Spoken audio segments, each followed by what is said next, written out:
علامہ حکیم محمد اخلاق الخیری صاحب ہمارے ساتھ موجود ہیں۔ ماشاءاللہ علامہ صاحب نے خوبصورت انداز کے ساتھ جو امر بالمعروف و نہی عن المنکر کا مطلب تھا، جو اس کا مقصد تھا، وہ بیان کر دیا۔ تو آپ سے میں اسی سوال کے اوپر تھوڑی سی مزید آپ اس کی وضاحت فرما دیجئے کہ امر بالمعروف کا مطلب اور اس کا جو مقصد ہے، جو بنیاد ہے اس کی۔ انہوں نے کہا، جو حدیث مبارکہ آپ نے بیان کی کہ ایک بندہ اگر استطاعت رکھتا ہے ہاتھ سے روکنے کی تو اس کو چاہیے کہ وہ ہاتھ سے روکے، اور اگر وہ ہاتھ سے روکنے کی استطاعت نہیں رکھتا تو دل میں برا جانے، زبان سے روکے، زبان سے نہیں روک سکتا تو دل میں برا جانے۔ اس کے اوپر تھوڑا سا آپ یہ وضاحت کر دیجئے گا کہ یہ حکم کس کس کیٹیگری کے لوگوں کے لیے ہے؟ آیا ریاست کے اندر یہ ہاتھ سے روکنے والا جو اس کے اندر ڈیفینیشن انہوں نے بیان کی، وہ ریاست کے اوپر بھی لاگو ہوتے ہیں یا عام عوام کے اوپر، میرے اوپر، آپ کے اوپر، ہم سب کے لیے اس میں کیا حکم ہے؟ بسم اللہ الرحمن الرحیم۔ بہت شکریہ آپ کا، میں آپ کو اور آپ کی پوری ٹیم کو مبارکباد پیش کرتا ہوں۔ جزاک اللہ، بہت شکریہ۔ صرف سر آئینہ یا سر کیمرہ رہ کر ہی نہیں، بلکہ پس کیمرہ بھی جو طاقتیں ہوتی ہیں وہ مل کر ایک خوبصورت پروگرام سجاتی ہیں۔ جی ماشاءاللہ، اور یہ آپ کی جو وہ ٹیم جو پس کیمرہ ہے ان کی مدد سے اس وقت آپ کا یہ پروگرام الحمدللہ پوری دنیا میں لائیو جا رہا ہے۔ بڑی خوبصورت آج آپ نے گفتگو کا عنوان رکھا ہے، موضوع کے امر بالمعروف و نہی عن المنکر، اور علامہ سرفراز الخیری صاحب نے بہت خوبصورت اس کی وضاحت کی ہے۔ اس کی میں دو طریقوں سے آپ کو جواب دوں گا۔ ایک تو پہلے آپ نے یہ کہا کہ کیا یہ ریاست کی ذمہ داری ہے یا عام افراد کی ذمہ داری ہے؟ تو سب سے پہلے تو ریاست کی ذمہ داری ہے جی، وہ امر بالمعروف کا حکم دے اور نہی عن المنکر کا۔ جیسے کہ انہوں نے وضاحت فرما دی کہ امر بالمعروف سے مراد عام طور پر یہ ہے کہ نیکی کا حکم دینا، و نہی عن المنکر اور برائی سے روکنا۔ لیکن یہ تو ریاست کی ذمہ داری ہے ہی، لیکن آپ کی، میری، ہر شخص کی ذمہ داری ہے بحیثیت ایک گھر کا حکمران، بحیثیت والد، بحیثیت ٹیچر، بحیثیت مبلغ اور بحیثیت مسلمان ہم پر یہ لاگو ہے، فرض ہے کہ ہم امر بالمعروف کا کارنامہ سر انجام دیں اور نہی عن المنکر یہ بھی کریں۔ اور پھر امر بالمعروف کی ایک بہترین مثال، آپ کا یہ پروگرام صوت الخیر ہے، آپ امر بالمعروف کر رہے ہیں اپنے کیمرے کی مدد سے، صوت الخیر کے چینل کی مدد سے پوری دنیا میں نیکی کا ایک پیغام پھیلا رہے ہیں، یہ امر بالمعروف ہے۔ یہاں پر آپ برائی سے لوگوں کو آگاہ کرتے ہیں، منع کرتے ہیں، بتاتے ہیں کہ یہ اچھائی ہے، یہ برائی ہے۔ تو امر بالمعروف اور نہی عن المنکر کا ایک خوبصورت پلیٹ فارم یہ صوت الخیر موجود ہے۔ اب دوسری بات یہ ہے کہ اللہ کے نبی صلی اللہ علیہ وآلہ وسلم ارشاد فرماتے ہیں کہ کچھ لوگ، مثال آپ نے دی ہے کہ دریا کا یا سمندر کا سفر کر رہے ہیں اور کچھ لوگ کشتی میں سوار ہیں۔ اب چونکہ سب لوگوں نے کرایہ دیا ہوا ہے اور کشتی میں بیٹھے ہیں، تو ایک بندہ یہ کہتا ہے کہ چونکہ میرا بھی حق ہے اور میں اپنی مرضی سے اس کشتی میں سوراخ کروں گا۔ اب جب وہ سوراخ کرنے کی کوشش کرتا ہے تو باقی جو کشتی کے مسافر ہیں ان پر لازم ہے کہ وہ اسے روکیں، اگرچہ اس نے کرایہ دیا ہوا ہے، ملکیت کچھ اس کی ہے، لیکن باقی پر یہ لازم ہے کہ اسے روکیں۔ اگر وہ اسے نہیں روکیں گے، وہ سوراخ کرے گا تو کشتی میں پانی آئے گا، انجام یہ ہوگا کہ سارے ڈوب جائیں گے، ہلاک ہو جائیں گے۔ اور اگر وہ اسے روک لیتے ہیں، وہ رک جاتا ہے، تو اس کا پہلا فائدہ تو وہ سوراخ کرنے والے کو ہوگا کہ وہ ہلاکت سے بچ جائے گا، اس کی زندگی محفوظ ہو جائے گی، تو باقی کا بھی۔ تو لہٰذا امر بالمعروف کا تقاضا یہ ہے کہ بحیثیت باپ، بحیثیت استاد، بحیثیت امام، بحیثیت ریاست کا حکمران، ہر بندے پر یہ لازم ہے، واجب ہے، فرض ہے کہ وہ نیکی کا حکم دے اور برائی سے روکے۔ اور برائی سے روکنا، جس طرح کہ علامہ صاحب نے اور آپ نے بھی وضاحت کی کہ سب سے ادنا مثال، یعنی ادنا فضیلت یہ ہے کہ اگر ہاتھ سے روکنے کی قوت نہیں ہے تو کم از کم دل میں اسے برا مانے۔ بہت خوبصورت انداز کے ساتھ آپ نے ایک کشتی کی مثال ہمارے ناظرین کے سامنے رکھی کہ اگر کشتی کے اندر ایک بندہ سوراخ کر رہا ہے اور دوسرے لوگ یہ دیکھ رہے ہیں کہ یہ ہم سب کی جان کے لیے خطرہ ہے اگر ہم اس کو نہیں روکتے.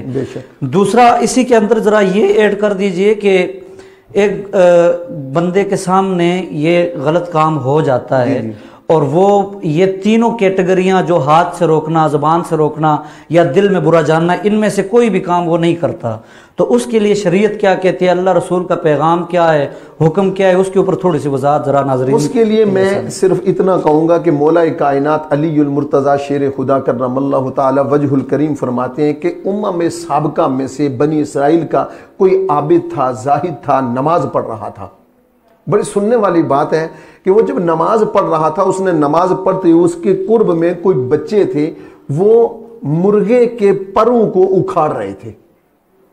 نماز پڑھتے ہوئے اس کی نظر پڑی ہے اور وہ اسے صرف نظر کرتے ہوئے وہ اللہ کی عبادت میں محو رہا، وہ اللہ کی عبادت کرتا رہا. تو رب العالمین نے زمین کو حکم دیا کہ اس بندے کو نگل لے. عبادت خدا کی کر رہا ہے، بندگی اللہ کی کر رہا ہے. اور یعنی نماز آپ کو پتا کہ کتنی اہم عبادت میں مصروف ہے، لیکن اتنی سی برائی اس نے دیکھی اور حالت نماز میں اس نے صرف نظر کیا اور نماز کی طرف وہ مگن رہا، متوجہ رہا، تو اللہ نے زمین کو حکم دیا کہ اس کو نگل لے. اس نے امر بالمعروف اور نہی عن المنکر کو پس پشت ڈال کر میری عبادت کی ہے، لہذا میری عبادت تو ضروری ہے، لیکن اس نے جانور پہ ہوتا ہوا ان نومولود بچوں کے یا نابالغ یا ناعاقل بچوں کے جو ظلم ہو رہا تھا اس کو اس نے نہیں روکا، لہذا مجھے اس عبادت کی کوئی ضرورت نہیں، زمین نے اسے نگل لیا ہے. تو عرض کرنے کا مقصد یہ ہے کہ اب اگر بندہ سامنے دیکھتے ہوئے اس سے صرف نظر کرتا ہے، جس طرح کہ آپ نے بھی علامہ نے بھی کہا کہ سب سے پہلا تو یہ ہے کہ وہ ہاتھ سے روکے، یہ اس کے لیے اوپر واجب ہے، روکے. اگر اس کی قوت وہ نہیں رکھتا تو پھر زبان سے روکے، اگر اس کی بھی نہیں ہے تو ہاتھ سے روکے. اگر روک رہا ہے تو امر بالمعروف کر رہا ہے، حکم خداوندی کی تابعداری کر رہا ہے اور بہترین عمل کر رہا ہے. اگر ان تینوں میں سے وہ ایک بھی نہیں کر رہا تو یقیناً وہ گناہ کر رہا ہے اور اس گناہ میں وہ شامل ہو رہا ہے. بھلے اگر ہاتھ سے روکنے کی قوت نہیں ہے لیکن اتنا تو اسلام اجازت دیتا ہے کہ تو دل میں برا مان. تو آپ کا جو سوال یہ تھا کہ اگر وہ نہیں کرتا تو کیا ہے، اگر وہ ان چیزوں کو نہیں کرتا تو وہ اس میں خود شامل ہے. اللہ اکبر. حضرت علامہ پروفیسر اخلاق الخیری صاحب، آپ سے گزارش کروں گا کیونکہ نوجوان ماشاءاللہ بڑے شوق کے ساتھ یہ ٹرانسمیشن دیکھتے ہیں، تو ایک پیغام رمضان المبارک کے حوالے سے کہ ہم کیسے اس رمضان المبارک میں ایک تو امر بالمعروف و نہی عن المنکر، خاص کر اس رمضان کے اندر جو رمضان المبارک کا مہینہ ہم سب کے اندر جلوگر ہے، انشاءاللہ یہ ٹرانسمیشن کا سلسلہ پورا مہینہ اسی طرح جاری و ساری رہے گا اور دیگر علمی شخصیات یہاں پر آئیں گی اور ہم انشاءاللہ ان سے محظوظ ہوتے رہیں گے. یہ پیغام آپ ذرا ہمارے ناظرین کو دے دیجئے کہ ہم کیسے اپنی زندگی کو چینج کر کے اللہ اور اس کے رسول کے بتائے ہوئے راستے کے اوپر اپنے آپ کو چلا سکتے ہیں. ماشاءاللہ جی، آپ نے بہت خوبصورت سوال پوچھا ہے اور میں انشاءاللہ بہت کم وقت میں اسے پورا کرنے کی کوشش کروں گا کہ آپ حجۃ الوداع کا خطبہ ملاحظہ فرمائیں. وہاں اللہ کے نبی صلی اللہ علیہ وسلم نے صبح قیامت تک آنے والی اپنی امت کو اور انسانیت کو پیغام دیا. کیا دیا؟ کہ بلغوا انی ولو آیہ. اللہ اکبر. تم میری طرف سے اگر تمہارے پاس ایک آیت بھی پہنچے نا اس کو آگے پھیلا دو. سبحان اللہ. یہ امر بالمعروف ہے. سبحان اللہ. ٹھیک ہے. اور پھر قرآن کہتا ہے کہ ادعو الی سبیل ربک بالحکمہ. اللہ اکبر. کہ آپ، اللہ فرماتا ہے میرے محبوب آپ حکمت کے ساتھ دعوت دیجئے لوگوں کو. اب امر بالمعروف ہم نے حکمت کے ساتھ کرنا ہے. سبحان اللہ. اور صرف یہ نہیں کہ ہم نے الجھ پڑھنا ہے. الجھ ہم سکتے ہیں، استاد اپنے شاگرد سے، پیر اپنے مرید سے، باپ اپنے بیٹوں سے سختی کر سکتا ہے، لیکن امر بالمعروف جس طرح کہ ہماری گفتگو میں صوفیہ کا بھی ذکر چلا تھا، اس کی بہترین مثال جو ہے وہ اللہ کے نبی کے امت کے وہ اولیاء اعظام ہیں کہ جن کے پاس بیٹھنا عبادت، ذکر عبادت، صوفیاء کرام، کہ وہ امر بالمعروف کیسے کرتے ہیں. اللہ اکبر. ان کا سب سے بہترین طریقہ یہ ہے کہ وہ کر کے کرتے ہیں. وہ خود کرتے ہیں، اپنی ذات کے اوپر اپنی سب سے ذات پہلے کے اوپر اس کو لاگو کرتے ہیں، اور پھر ان کے جو فالوور ہوتے ہیں، مریدین ہوتے ہیں، محبین، متعلقین اور لوگ جو ہوتے ہیں دیکھتے ہیں، پھر اسے دیکھ کر وہ متاثر ہوتے ہیں اور اسی راستے پہ چلتے ہیں۔ اب آپ کے سوال کا مفہوم میں چند لفظوں میں یوں کہوں گا کہ ماہ سیام اتنا خوبصورتی کے ساتھ اور بڑی تیزی کے ساتھ آگے بڑھ رہا ہے، میرا، آپ کا، سامعین کا، تمام ناظرین کا یہ حق بنتا ہے، یہ نہیں کہ مسجد کے خطیب صاحب یہ امر بالمعروف ان کے اوپر فرض ہے، کسی ٹیچر کے اوپر نہیں ہے، بلکہ معاشرے کے ہر شخص، ہر فرد کے اوپر امر بالمعروف لازم ہے۔ اللہ کے نبی نے فرمایا کہ میری طرف سے ایک آیت بھی پہنچے تو اسے آگے دوسروں تک پہنچا دو، یہ تم پر فرض ہے۔ اللہ اکبر، ماشاءاللہ۔ ہمارے آقا کریم علیہ الصلوۃ والسلام کی یہ امت ہے جس کو اللہ نے بڑی فضیلت عطا فرمائی ہے۔ کیا یہ فضیلت کی ایک وجہ یہ بھی نہیں ہو سکتی کہ اس امت کو اللہ نے یہ اختیار بھی دیا ہے کہ وہ اللہ کی طرف بھی بلاتا ہے، مخلوق کو کا رشتہ اللہ کی طرف جوڑتا بھی ہے، امر بالمعروف اور نہی عن المنکر کی کیٹیگری میں بھی آتا ہے؟ تو جو فضیلت ہے دیگر امتوں کے اوپر اس امت کی، یہ ہمارے ناظرین کے ساتھ تھوڑا سا آپ اس کے اوپر روشنی ڈال دیجئے۔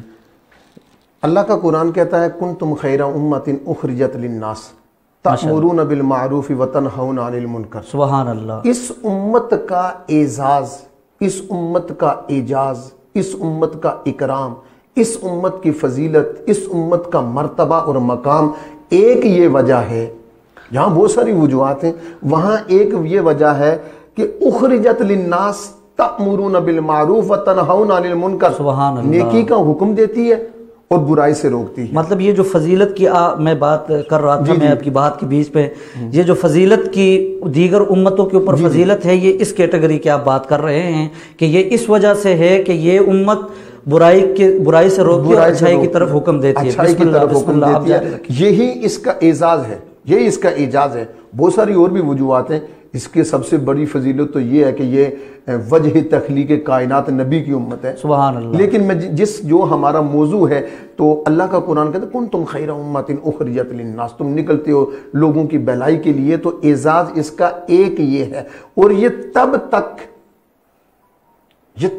خیر امت ہے، تب تک یہ فضیلت والی امت ہے جب تک کہ یہ نیکی کا حکم دیتی رہے گی، اللہ اکبر، اور جب تک یہ برائی سے روکتی رہے گی، تب تک اس کا مقام، اس کا مرتبہ، اس کی عزت، اس کی فضیلت سب سے بڑھ کر ہے، اور خالصتاً اللہ کو صدق دل سے مانتی رہے گی۔ اور صدق دل سے ماننے سے ایک مراد اور مطلب یہ ہے کہ یہ نیکی کا حکم دیتی رہے گی، یہ برائی سے روکتی رہے گی، اور یہی اس کا اعزاز اور اکرام ہے جس کی قرآن تصدیق کرتا ہے کہ کنتم خیر امت اخرجت للناس۔ سبحان اللہ۔